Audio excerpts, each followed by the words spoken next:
নতুন coach Antonio Lopez হাবাসের অধীনে নতুনভাবে দল গড়ার পথে এগোচ্ছে ইস্টবেঙ্গল।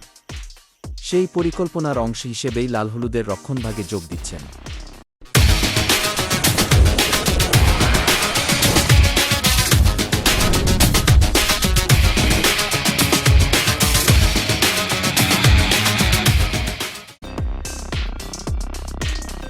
অ্যাটলেটিকো মাদ্রিদের প্রাক্তন ডিফেন্ডার নাচো মনসালভে।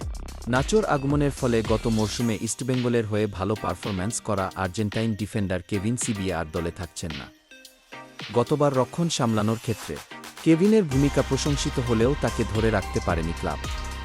পরিবর্তে ডিফেন্সকে আরও শক্তিশালী করতে স্পেনের অভিজ্ঞ ডিফেন্ডার নাচো মনসালভেকে দলে নিয়েছে ইস্টবেঙ্গল। 2016 সালে অ্যাটলেটিকো মাদ্রিদের জার্সিতে প্রথমবার আলোচনায় আসেন নাচো। সে সময় চোটের কারণে দলের 3 নির্ভরযোগ্য ডিফেন্ডার দিয়েগো গোদিন, হোসে হিমেনেজ এবং স্তেফান সাবিচ মাঠের বাইরে ছিলেন।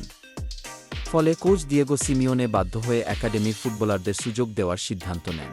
অ্যাটলেটিকো মাদ্রিদের মতো ক্লাবের একাডেমি থেকে উঠে আসা এই স্প্যানিশ ডিফেন্ডার লালহলুদের ডিফেন্সে কতটা ইতিবাচক প্রভাব ফেলতে পারেন, সেদিকেই এখন নজর থাকবে সমর্থকদের।